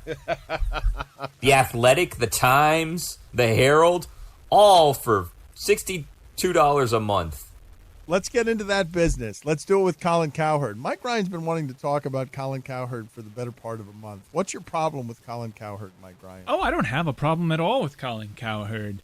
I saw that he was called the biggest star in sports radio, which I agree with, because you're no longer on sports talk radio, Dan. That's why I agree with it. You think Dan would have won it if he was? I mean, it's certainly debatable. I agree. Colin's, a genius businessman. He is. And now the reports are he's starting a podcast network a couple of years after he started another podcast network that I honestly didn't know existed. But this is where the industry is going. And it's good to know that the rest of conventional sports talk radio understands it too. Dan, you were a pioneer. We were pioneers. Well, actually, Francesa was, but nobody ended up paying for his service. He really was. But what Francesa was doing was indeed groundbreaking. Mic'd up. There just wasn't a market for it. Yeah, he was a little. You never want to be first to market. But he was charging a bit too much. I mean, let's be honest. Well, we're certainly at the right price range right now, where it just costs me everything, free to everybody. Yeah, I don't understand why Francesa didn't choose this route. When I was reading about Cowherd, I was reading about a guy who was going to pour millions of his own dollars into starting his own business, starting his own company. And look, man, he was talking about some of the stuff that has been learned around here by us. He was talking about being a curator and aging with grace, right? You and I, Stugotz, have been talking as we, I shouldn't say we bury your mother, but as you bury your mother yesterday, and we have sort of come to realize that this is our family on the radio, and we enjoy the stuff together. This is going to be the family business now, right? Like this is in very real terms. I don't know how I've been, talking about this on air, and if you've gotten it clear enough. Certainly, we've talked to Skipper enough on South Beach sessions, but the hope here in breaking free of ESPN now is because in the previous incarnation, there was no way for our business to run in Miami and not out of Bristol. Like, one of the things that allowed us to grow as like weeds outside of the empire and exist inside of there is because we had no supervision. We were in Miami and we were not in Bristol. And so the choices for the people who grew up around this show were going to be either Dan and Stugotz retire or do something else or go on with their careers, and then they can have careers in Bristol. But they've made their lives here in Miami, and we've made our lives here in Miami. And big jobs have been turned down that could have already been in Bristol to stay in Miami. And so what we're building now is the family business, hopefully. What we're building now in free agency is floating off into this next thing, which is going to be a really cool thing for us that's going to fund our future and allow us to exist in Miami as the family business, never making a compromise, riding with the people who rode with us through the rest of our careers. That's one of the reasons that this is so cool to do for you in this space this way. And I know I, too often let you behind the curtain on this, but it is consuming our every workday and our every thought to just try and bring you this content because we've got so many other things going on, including Stugotz in the middle of this, having to make a 90-minute drive 2 ways to try and get away from the grief he's got in his home. Yeah, I am. I'm very much looking forward to. You want to call it a final chat, whatever it is. This new company, this new challenge. So, are you telling me that we're going to arrive, hopefully, at a place where you and I can do whatever we want, be wherever we want, and we'll make money off of other people? Is that where we're headed? That's curating? All you're hearing? Is that what curating is? I mean, Mike, didn't you find that suspicious? Because that's the dream, man. Let's be honest. Cowherd all of a sudden wants to be a talent curator for Aqib Talib. I thought there was a very different rollout for this podcast network than the last one because he was also trying that with the last one. I think he trotted out Cowboy and Girl. I don't even know. I'd never even heard of the podcast before. And he tried this with the power and backing of iHeartMedia behind him last time. Much different vibe to some of these announcements. Good. Using his platform to give some people... Look, some of the announcements, I'm a huge fan of Dragonfly Jones. These are really funny people on Twitter. I don't know what kind of broadcasters they're going to end up being. I've wanted to hire him for years. I really like that dude. Yeah. Well, whatever. I've been thinking about that guy being a part of what we do because he has felt a part of what we do for a while, and I've always wanted to support that. I haven't felt him a part of what we're doing. Stan Van Gundy said, why are you reading Dragonfly Jones once? Does that qualify? Is that what you're talking about? I think spiritually he sort of understands. I think he likes the show. Here's what I noticed. He understands Here's the what show. I noticed from the most recent Colin Cowherd announcement is, so that's what it looks like when you have your ducks in a row. Because we've just been doing this ass backwards. Content first, announcements after, building up from after. Like, he's got sponsorships and people to announce, and I'm just here holding on for dear life, hoping that a dated phone from the 1990s can come rescue me. I mean, 1 second I was on ESPN, the next second I'm the general sales manager of I don't know what. Guys, quick update here on what's new in publishing.com. 2 years ago, they wrote an article that says why bundled subscriptions won't save the news industry. So maybe let's punt on that idea. The 55th big game is this weekend. 55. A game this big deserves a big prize, not just some trophy. To finish off the football season, DraftKings Sportsbook, America's top-rated sportsbook app, is giving all players a no-brainer of an offer. To celebrate football's finale, DraftKings Sportsbook is doubling your money if a touchdown is scored in the big game. That's right. All it takes is for one touchdown to be scored Sunday night, and boom, your money is doubled. Sounds like a no-brainer. As if this game wasn't enough reason to party, with double the cash, you'll be celebrating until next season. Don't forget about DraftKings Big Game Prediction Challenge with up to $55 million in total prizes up for grabs and instant prizes for everyone who enters the contest. DraftKings has paid out over $7 billion to its players since 2012, so they know a thing or two about big paydays. Download the DraftKings Sportsbook app now. Use promo code Dan to get a shot at doubling your money if a touchdown is scored in Sunday's game. That's promo code Dan to get a shot at doubling your money during Sunday night's season finale only at DraftKings Sportsbook. Must be 21 or older. New Jersey, Indiana, or Colorado only. Restrictions apply. See DraftKings.com/prediction-challenge-DFS for details. Gambling problem? Call 1-800-GAMBLER or in Indiana, 1-800-9-WITH-IT, or in Colorado, 1-800-522-4700. This is the Dan Le Batard Show with the Stugotz podcast. Hey, people, tell us what in the sport made you laugh hardest this weekend. It is a segment we call What Made You Laugh This Weekend. Ha, ha, ha! Let's go around the room here to everybody. Mike Ryan, what did you view as the funniest thing from the sports weekend? Dan, the NFL has done that thing where they don't hire the guy standing next to Andy Reid because they think that job is easy, but then they go out and hire every white guy that stood next to someone who stood next to Andy Reid. Count Nick Sirianni as one of those guys. Now, the book on Nick Sirianni, before he even got this job, was a strange one. I have never heard that someone is not smart when they were hired as a head coach, and that's what we saw. Now, if you tout the Rooney Rule, as I do, you will know that there is no black example of a Nick Sirianni anywhere. Anywhere. The NFL's blacker than ever, but still, we can't get a black Nick Sirianni. And here's what Nick Sirianni did.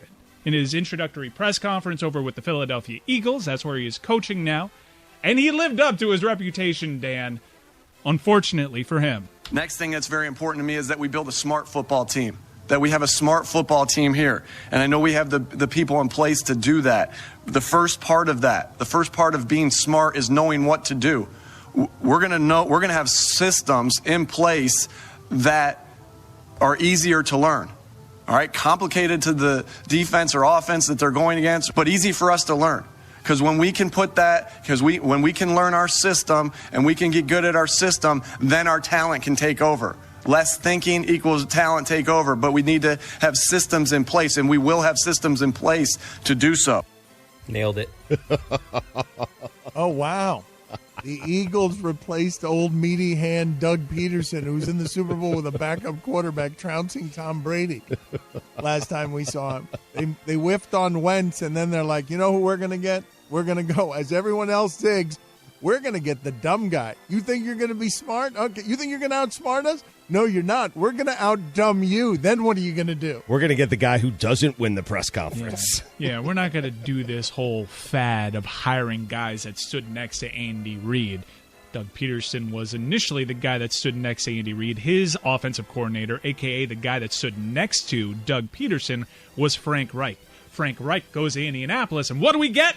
The guy who stood next to the guy who stood next to the guy who stood next to the guy, instead of getting the guy who's standing presently next to the guy in the Super Bowl for the second straight year. The Colts should have gotten in the Stafford game, too, don't you think? The Colts are going to get in a different game, I think. Yeah, the Colts did get in the Stafford game. Carolina, Washington football team also did. The Jets poked around, but there was no actual offer. But Stafford goes to the team he reportedly wanted to go to most. Chris, what was the funniest thing from the sports weekend? Chris Cody, funniest thing from the sports weekend. I mean, Stafford saying that he'd go anywhere but the New England Patriots.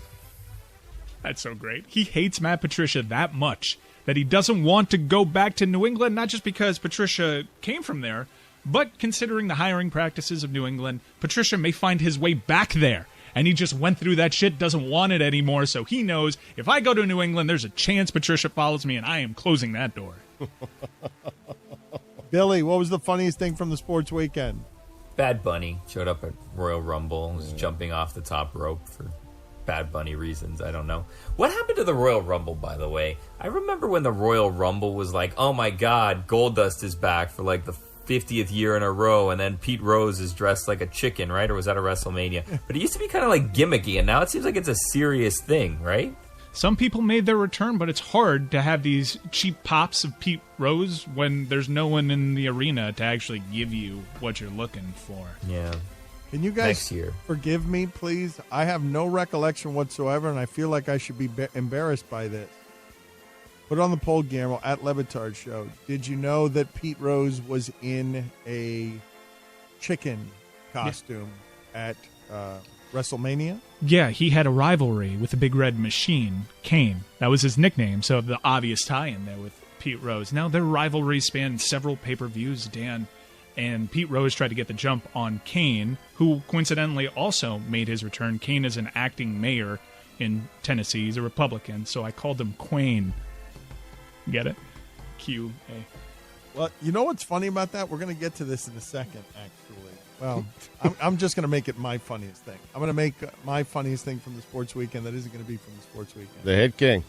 Thanks, Stugotz. A little on delay. He's grieving. Let him be. Charlie Hustle. Stugotz, what was the funniest thing from the sports weekend for you, Stugotz? You couldn't have consumed very much sport. No, I consumed. What I did consume was the ending of the net game and the Sirianni press conference. But it did dawn on me on social media. I was checking as people were telling me how to grieve. That the internet celebrated January 31st as Hugh Jackson Day because he had a 1-31 record with the Browns. Roy, what was the funniest thing from the sports weekend? The New York Rangers waiving Tony D'Angelo. What's funny about that?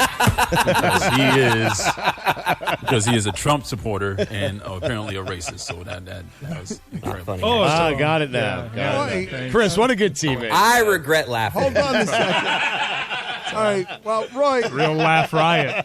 Roy, do you think in our new evolution that we should have a new segment on Monday, most racist thing of the weekend? Do you think we should do a different segment? Like that was... Because you just made a political statement in the middle. We were just having laughs around here.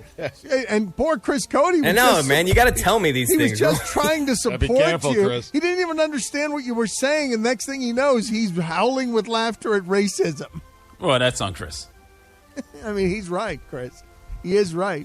Well, Chris is being a good teammate there. He's not listening, but he's being a good teammate. That's right, but he learned at your knee, Dad. He learned at your knee. Whittingham. What was the funniest thing of the sports weekend? Draymond Green derisively saying Rodney. Rodney. So good. I mean, play it again, please, Mike. I can't hear it enough. The hell out of here.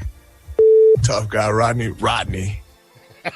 Did you ever get the longer version, Billy? We've got the longer version. This is worth playing because, Stugotz, it was, to me, the richest thing that happened the entirety of this weekend in terms of just the silliness because the Golden State Warriors, it was like one place where you have permission to sort of be cruel, I guess, because the Warriors have won championships, and no matter how much we might not like them, we have to sort of begrudgingly give them respect, Stugotz, as one of the greats, even though they're not there where they were.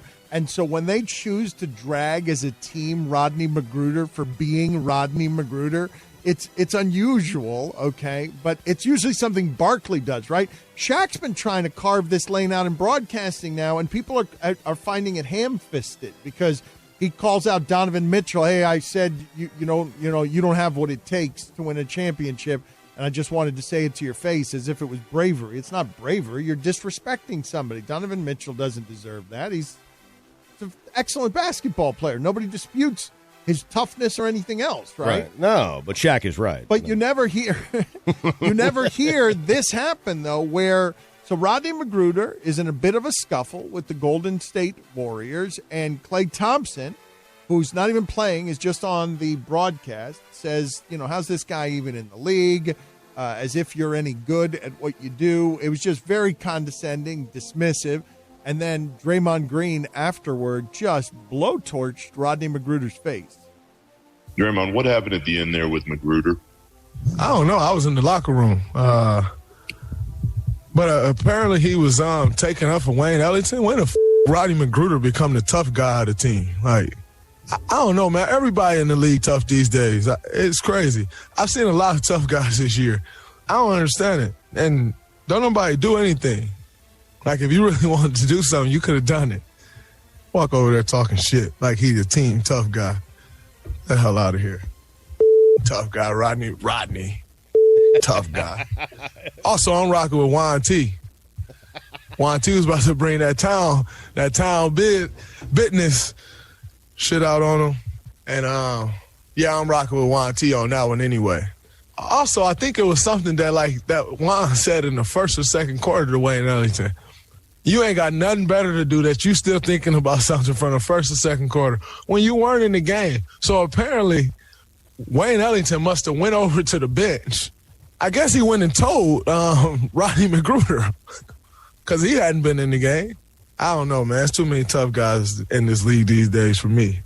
But I know ain't nobody scared of no damn Rodney McGruder. Like, kidding me? It's crazy. Insane. And it is, Stugotz, Poor Rodney. There is no disputing, right? Rodney McGruder is a nice little player from Kansas, and not physically little by any reasonable definition. Like Rodney McGruder, if you stood next to him, nobody would call him little. No. But no. Rodney McGruder, his name is Rodney, and he just tried to fight the Golden State Warriors, and Draymond Green just ended up dragging him by reminding you many times, you weren't in the game. Like, what are you fighting people for? You're not good enough to be out here playing with us. And you're Rodney McGruder. Well, and your name is Rodney. And so I could say Rodney comedically. Hey, is it the same? Is it the same thing if he's saying Luca? If he's just saying it, what's the different name I can give you that's worse than Rodney?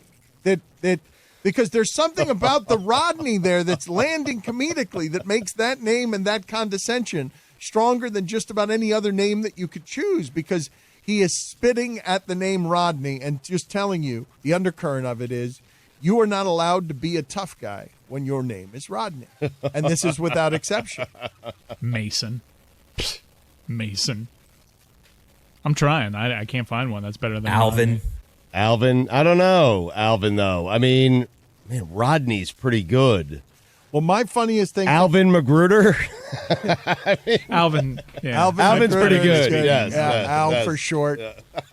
Al. No, but Al McGruder's a totally different game, I think. It is. Yeah. Alvin is weaker, yes. My funniest thing from the sports weekend, Mike Ryan triggered it when he mentioned his smirking, quirky QAnon joke. It was seeing Anderson Cooper talk to an actual QAnon believer who apologized to him publicly with the words, and I am quoting here, "I apologize for thinking you ate babies."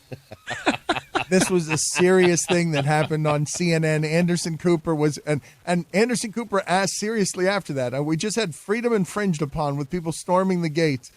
This is something that happened, and the QAnon believers are like, okay, well, never mind. I don't believe those things anymore.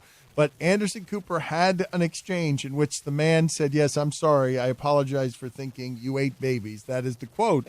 And then Anderson Cooper said, seriously, journalist that he is, well, what was it? Like, what, my face? Like, what? Why did you think that I, drank the blood of babies? Catch the rest of the interview on CNN as democracy gets threatened. Anderson Cooper and a guy who thought Anderson Cooper ate babies. It's a hell of a tease. Unbelievable. I'm sticking around. I am. I mean, you got to see this. You got to see this. Button. There was nothing funnier this weekend than that interview on a serious, with not a high degree of irony for anybody involved. America is coming under collapse from every corner. Things are on fire. Money doesn't matter anymore. Money always matters. No, man. but you know what I mean? Like money, nobody understands what's happening with our currency and what is happening with this GameStop thing, and how can somebody make $40 million in his garage, and how did we arrive at being in America that pays its CEO 700,000 times more than another employee in the company? Like, how did we become that? Through the 1980s and the Reagan documentary on Showtime, and the 2000s and the 537 documentary that Billy Corben did for HBO, where you could see how these things right now were foretold, where and how we were sold over the corporations, how the movie Vice gets made, where you see that we're at war, basically, trafficking human bodies for business in the name of commerce. What happens factually when the dangers are commerce run amok and government not regulating commerce? Well, what happens is the insanity of right now, where you're not sure you could trust the economy. And as you see, Stugotz, whether it's Elon Musk beefing with people at the very top of the food chain or lower, Jimmy Kimmel just got dragged because he made a Russian bot joke about the economy being fiddled with on GameStop. But I was kind of surprised. People sort of associated that, and I was surprised and didn't totally understand it. They thought that Jimmy Kimmel was siding with the rich guys, with the hedge fund guys, in protection of not the little man, but the opposite side. And Nobody's on that side. Everyone is mad at Robin Hood for being a fraud. Like, nobody can be on that side. That's not a side. Well, very few people are actually on that side. No, but I think the joke that he was making is that one of the ways you get to a loss of freedom in a country, by the way, ours, where you've heard me say before over the last year, if your country's strength isn't in being smart, because we're not the smartest of the countries, we've proven that during the pandemic, if the country's strength is to be a godless entity, that its strength is having money, well, and we'd like to say it's freedom, but its strength is having money, and it's not smart money. We're all America's proven to be the Eagles coach over the course of some of the stuff that's happened around here over the last year, where we've seen all of the things we thought were true and believed about our country are kind of ragingly false. Right? And so as we arrive right here, though, Stugotz, through the tempest of that, right? And we're all looking at it now, just weird that we're not the smartest, we're not the greatest. We're kind of the sickest right now. And if you take away the dollar from us, then what are we? Like, what do we stand for? Or if you take away the power of how much we're worth, what kind of soullessness do we exist at the center of? And that's what Jimmy Kimmel... Like, I think what the joke he's trying to make, and Jon Stewart, it was very easy to take the little man's side on that, and I too side with the little man on that. But I think the thing that Kimmel is lamenting is the idea of one of the tactics in how you remove freedom from a place is to eliminate its currency, that its currency stops mattering, that its economy collapses. And we're pouring these trillions of dollars into our economy, and it seems like it's burning... whatever coal we're throwing in that furnace is at its highest possible temperature. We'll always have football. Amen, brother. Yep. Super Bowl week. Should be Super Bowl Saturday. It is Super Bowl week. Yeah. Don't even get me started on Do we have any guests? Glad you got it in. Do we have any guests? I've forgotten that it's Super Bowl week. It doesn't feel like a virtual radio row. It feels like Super Bowl week the second Dan starts dismissing literally any guest from virtual Super Bowl radio row, and that's already begun. Who do you want? Who do you want to talk to? I don't want anybody. I mean, I got an avail here with Matt Burke, Marshall Faulk, Kyle Turley. I said yes to Turley. And Mike Golick. I mean. You want Turley? We'll get Turley. I said Golick. Yeah, but the thing is, I like these bigger windows, Dan. Wait a minute. How about this Mike is like Golick? pure... I just heard Mike Golick for the first time. Would you rather do Golick? I'll do Golick. Well, we can get Golick without having to, stick to a window. They're doing radio tours, and we're not a radio show anymore. We're a podcast. When Adam Lefkoe joins us, we like to poke around and see where we can go with him in 35 some odd minutes. We just got out of the game. I don't want to be dragged back in with, hey, 10 minutes here, and tell me what flower you're talking about today. Who are we pitching? And I just got out of that game. I'm a cagey vet, Dan. I'm in this podcast game now. All right, so what do you want to do then? You want to just... Look, if you want to join us, cool. I just don't want to be married to a window and have to feel the rush like that. That was a very stressful time for everybody here. I don't want to do it. I don't want to be dragged back into it. That is a radio fever dream. When I'm doing a radio show, Dan, I'm down for a revolving door of guest pitching stuff. In the 8 minutes that we got them, 6 of those minutes will be devoted to what their promo code is. But now that we're podcast long form, I'd rather talk to the likes of John Skipper personally. Okay, so what I'm going to do right now then, instead of talking about Super Bowl, yes, Billy? Should we not track down fake Howard Cosell then? Oh, we have to. As long as he's got 35 minutes. I don't want to do 35 minutes. You cannot do 35 minutes. You cannot do that. I'll give you that. That one works in tighter windows. Getting carried away. I want to ask you guys a question. This is a real thing that happened to me from my life this weekend, and I'm surprised it took me this long to get to it because I'd like to get comments from the group and guidance on what it is and how it is you guys would all handle the situation that I found myself in Saturday morning, because I'm pretty sure that I handled it as poorly as you can under these circumstances, and pretty dumbly. So here's the story. I had a parking problem where there was some construction and stuff being done, and I couldn't park in the place that I normally park, and so I parked my car in the street on South Beach. South Beach is a little crazy. It's renegade here. This area feels a little bit like the wild, wild west. I don't know who's flying in here, but it seems like people from outposts all over the world who have said, hey, that place down there, anything goes down there. We can go down there and all the restaurants are full and nobody's behaving like it's a pandemic at all. And so in the center of that, it doesn't feel very safe around here in general. Like, it just feels like there is way too much going on. So I had to park in the street, and I forgot after I parked in the street to go back and get my car and move it to a safer place. So it has stayed out overnight on South Beach. My car has been out for the night. This is a dangerous place where people get drugged. You've heard the stories of Goat Piss Mike's friend. That's a dangerous game, Dano. No, that's correct. But no, the most dangerous of parking games, I would say. No, it's about to get more dangerous. And this part is not going to be surprising to you as we descend down this hellhole of my disorganization. So I have 2 keys to my car, but they're electric keys. I have misplaced one of them, and the battery has died on the second one. So I haven't been able to lock the doors to my car in about 4 months. Dangerous games. Well, wait till you What's see an electric key? Wait till you see where it is that we're headed to this. What's an electric key? It's just like a remote control. You just press a button, and the car starts without you having to put it into an ignition. But you need a battery? You're rich. Yeah. No. Many cars are going with this. No, I know. This is smartphones, isn't it? This is smart cars, rather. No? No, that's not a smart car. That's just a key that can start your car. My car is a smart car. My car does all. You just have a key that you kind of place down, you hit a button. Right. If your car is so smart, why can't you lock it? Right. A good point. Does your car have one of those cameras that you could see when you back up? Yes. Wow. Big spender. Yeah, my car's a spaceship. What do you guys mean? I'm pretty sure you can lock a spaceship. My car's like a submarine. I don't think little green men are coming to lock himself. You think little green men are landing on Earth and going like, "Oh shit, I forgot to lock up." Okay, so listen to this. There's keys to a spaceship that you have to like turn on.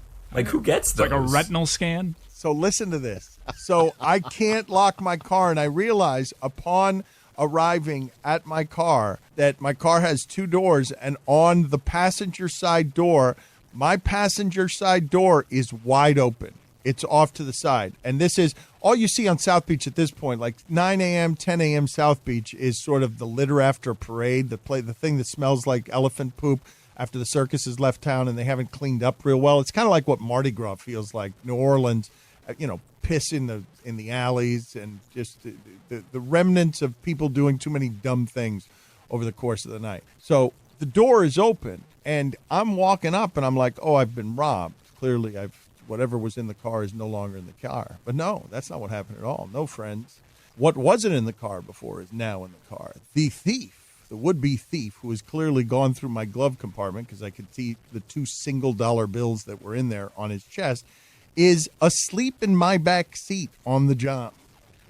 What? Oh, wow. That's a heady play. Yes. Did not see this. This is 10 a.m. He has got the contents. My console is open. He was trying to rob me.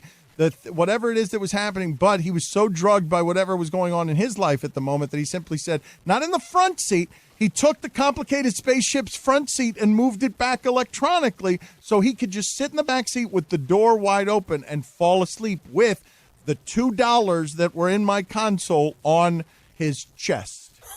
Dead asleep. So now my question to you guys is, what do you do now? This is my question. This is the hypothetical for everybody in the room. Now Isn't it obvious? You just call the cops and move away from your car so he doesn't kill you. Where's the key, though? I have the key. Oh.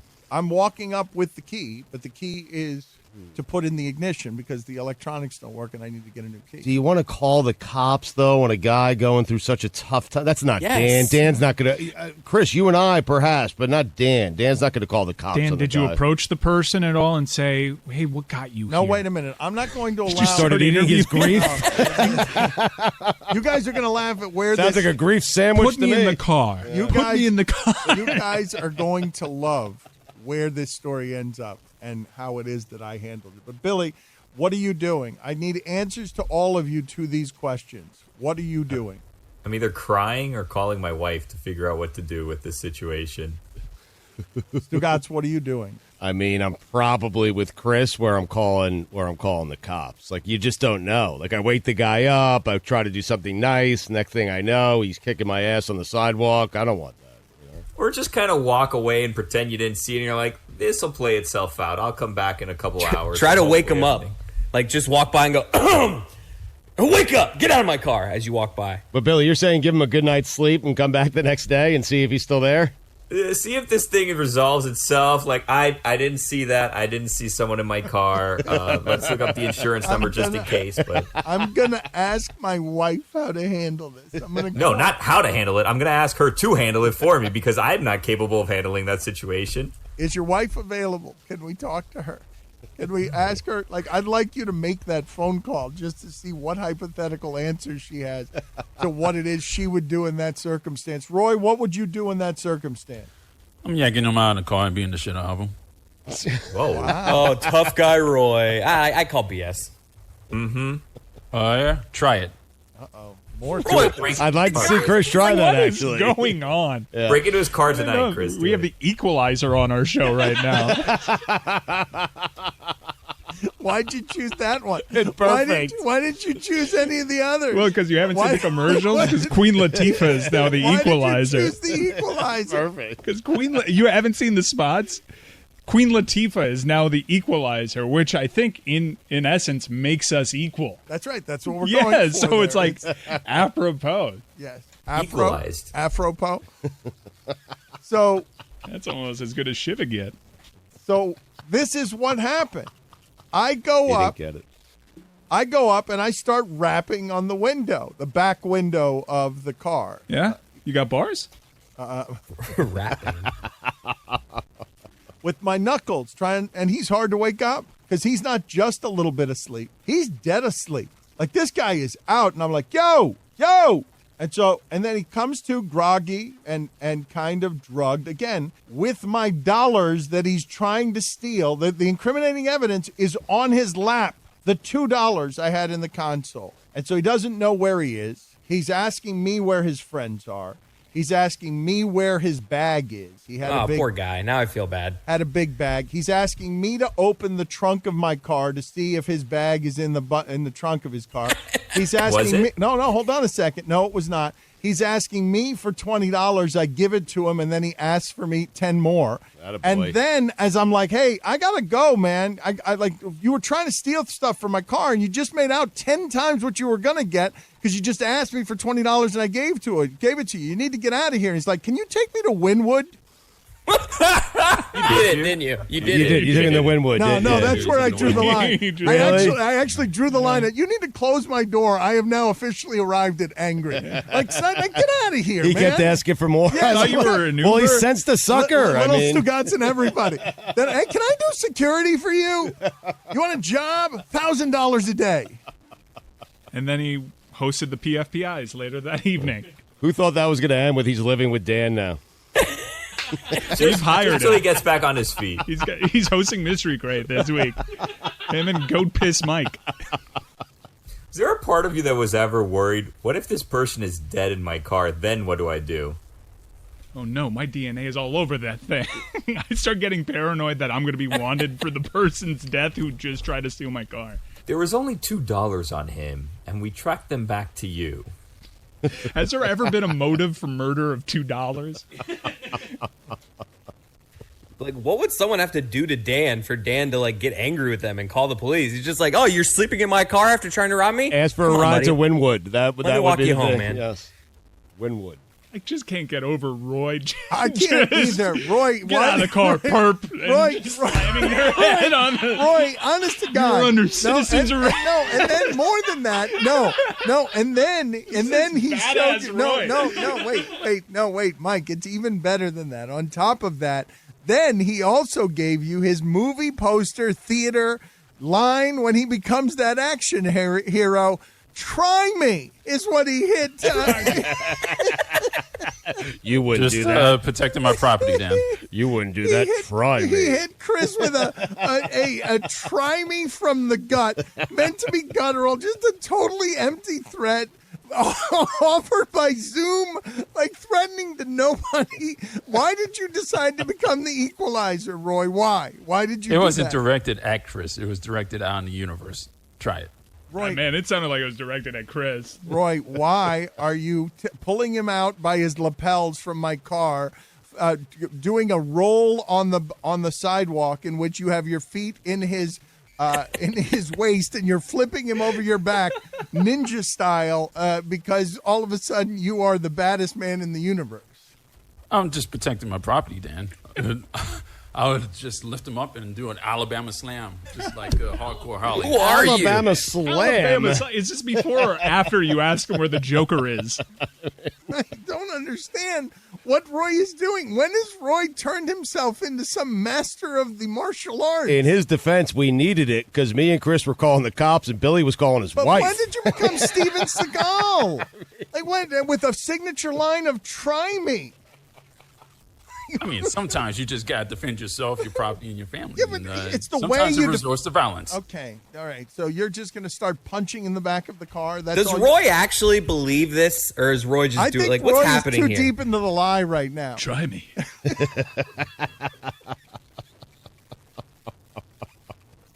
We have to make a movie trailer, Roy. Just Roy, we have to. We have to make a yeah. movie trailer. Try me. Roy, when was the last time you were in a fight? Try me. I had to have been high school. He's never fought, but he will. Try me. This summer, the gloves are off. Try me.